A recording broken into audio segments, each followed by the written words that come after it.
So hello guys, welcome to my new vlog. તો તમે આગળના વ્લોગમાં મારે જોઈ લીધું હશે. તો આજે મોર્નિંગમાં અમે જો 4 વાગે વહેલા ઉઠીને નીકળી ગયા છીએ કંઈક જોવા માટે. તો જો આજ સવારમાં અંધારું કેવું લાગે છે. તો એક્ટિવા આગળ જતી નહોતી હિલ સ્ટેશન ઉપર, તો આપણે જઈ રહ્યા છીએ ગાડીમાં. તો જો ગાડીમાં અમે બેસી ગયા છીએ. એકચ્યુઅલીમાં આપણે આજે જોવા જઈ રહ્યા છીએ ટાઈગર હિલ સ્ટેશન. તો ત્યાં કાંચનજંગાનો વ્યૂ, એટલે કે હિમાલયની ક્વીન્સ ઓફ હિલ્સ, હિમાલયની સૌથી બીજી ઊંચી ચોટી જો આવી ગયા છીએ. તો જો એના રેસ કેવા લાગે છે સવારમાં મોર્નિંગમાં અંધારામાં વ્યૂ કંઈક આવો લાગતો હતો.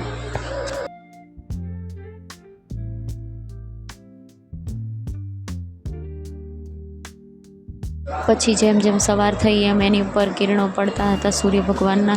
તો જે સૂર્ય ભગવાનના કિરણો કાંચનજંગાની ઉપર ટોચ પરથી પડે છે અને ધીમે ધીમે નીચે પથરાય છે, એ વ્યૂ જોવા માટે આપણે સવારમાં આવી ગયા હતા. જો કેટલા બધા માણસો સવારમાં આવી ગયા છે ઉઠીને. અમે 4 વાગે નીકળ્યા તો 4:30 પહોંચી ગયા હતા. તો અમારી પછી લોકો 6 વાગ્યા સુધી અહીં આવ્યા હતા. તો બહુ જ ભીડ થઈ ગઈ હતી, માણસો જોવા માટે બહુ જ આવ્યા હતા અહીંયા. જો તમને દેખાય છે ને કે રેડ કલરના રેસ સૂર્ય ભગવાનના એની ઉપર પડે છે કાંચનજંગા ઉપર. અને જે રેસ હોય છે જો એ કંઈક આવા પ્રકારના લાલ સવારમાં લાગતા હોય છે. જે આ વેસ હોય છે એ જ જોવા માટે આપણે અહીંયા આવેલા હોઈએ છીએ.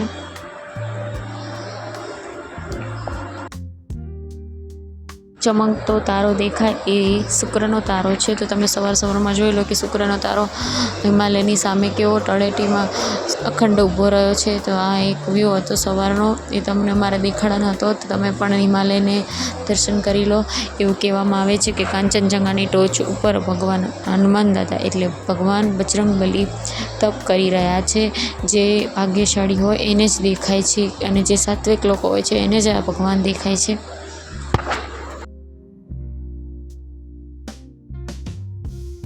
તો તમને એવું લાગતું હશે કે આવડો મોટો વિડીયો કેમ બનાવ્યો છે આટલો વ્યૂ દેખાડવા માટે, પણ તમે શાંતિથી પહેલાંથી વિડીયો જોજો આખો, તો તમને આખો ખબર પડી જશે ડિફરન્ટ.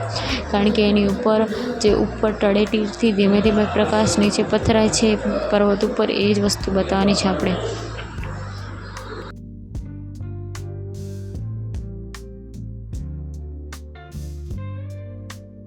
તો જો હિમાલય દાદા ઉપર અખંડ આપણી માટે ઊભા છે બોર્ડર ઉપર, એટલે તો આપણને બધી દેશની સુરક્ષા થાય છે બોર્ડર ઉપર. અને કંઈક એમના કારણે જ આપણી ઉપર ઓછી તકલીફો આવે છે, નહીં તો ચાઇના, પાકિસ્તાન આ બધા આપણી પર ઘૂસી જાત. એટલે થેન્ક યુ ભગવાન, કે ભગવાને કંઈક આવું આપણા માટે ક્રિએશન કર્યું છે કે જે આપણી રક્ષા કરે છે અખંડ રીતે.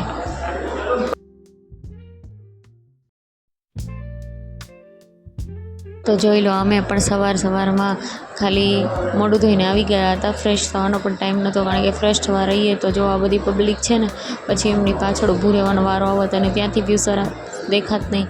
એટલે અમે આગળ આવીને ઊભા રહેવા માટે થઈને આટલા વહેલા આવી ગયા છીએ.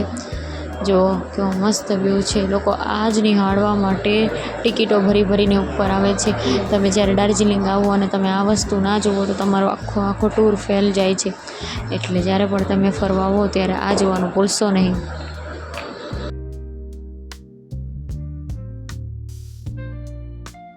અને ક્વીન્સ ઓફ હિલ્સ કહેવાનું કારણ તમને ખબર પડી જ ગઈ હશે. તમે આટલા દૂર ઊભા છો તો પણ આટલો અખંડ દેખાય છે હિમાલય. તો તમે વિચારો, તમે અહીંયાથી નજીક હોય તો તમને કેવું લાગે. લોકો આને ઉપર ચડીને માઉન્ટ એવરેસ્ટ કે આ સર કરતા હોય છે. વિચારો તમે કેટલી મહેનત અને સ્ટ્રગલનું અને હિંમતનું કામ છે આ.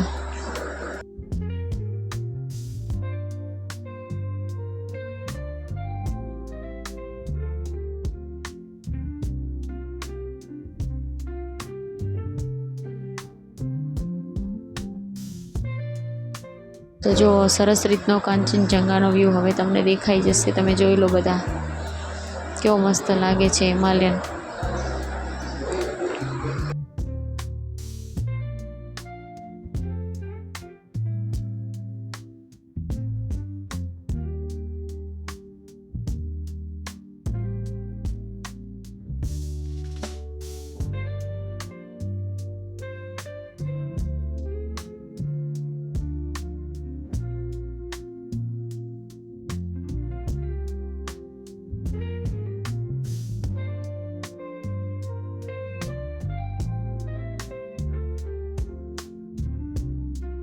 પછી દૂરથી નિહાળીને જોઈ લીધું. પછી ત્યાં એક ભાઈ ટેલિસ્કોપ વડે બધાને દેખાડતા હતા, તો અમને પણ મન થયું તો મારા હસબન્ડ કે આપણે પણ જોઈશું. પણ એ પહેલાં જો અમે થોડા વિડીયો અને ફોટોઝને બધું લીધું હતું.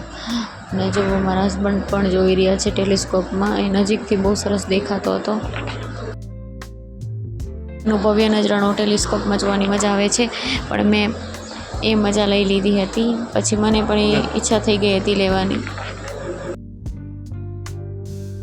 મારી આંખે જોવાની બહુ મજા આવતી હતી. આપણે નજીકથી જોઈએ તો ખબર પણ ટેલિસ્કોપમાં દેખાતું હતું કે રૂની ચાદર ઓઢીને પર્વત સૂતો એવું લાગતું હતું.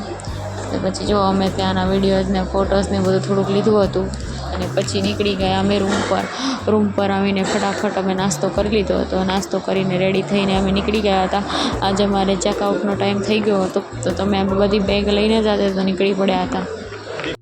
જો અમે દલાઈ લામા હાથા પહોંચી ગયા છીએ, જ્યાં ટિકિટ લેવાની હોય છે બહારથી. તો અમે ટિકિટ લઈ લીધી હતી અને ટિકિટ લઈને અમે ફટાફટ ઉપર ચડી ગયા હતા. ટિકિટની પ્રાઇસ માત્ર 20 રૂપિયા જ છે અહીંયા.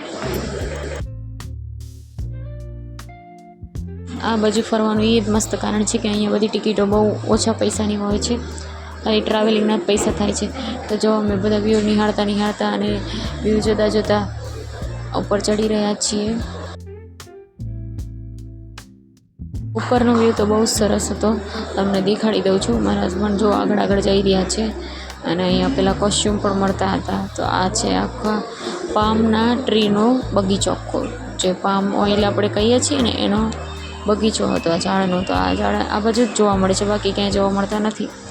તો જો મારા હસબન્ડ પાછળ આવી રહ્યા છે અને પોઝ દઈને નીકળી રહ્યા છે બગલાની જેમ.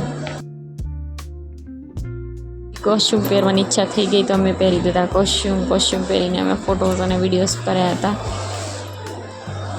આમાં વિડીયો બહુ સરસ લાગે છે. એ ઘડીક જ પહેરવામાં સારા લાગે, કારણ કે ગરમી પણ બહુ થતી હતી.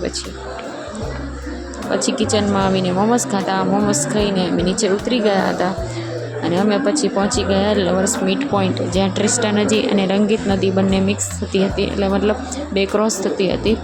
અને ત્યાં ઉપર આવી રીતે બગીચો બનાવ્યો હતો, એટલે તેને લવર્સ મીટ પોઈન્ટ કહેવામાં આવે છે. બીજું કારણ એ પણ હોઈ શકે છે કે બે નદી ભેગી થાય છે એકસાથે, એટલે પણ લવર્સ મીટ પોઈન્ટ કહી શકાય છે.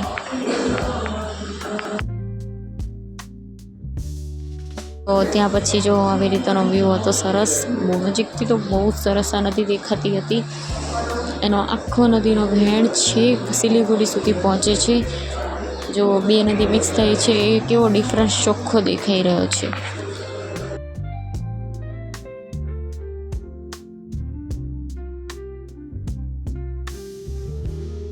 જો અમે ત્યાં પણ થોડા વિડીયોઝ અને ફોટોઝને એવું બધું લીધું હતું.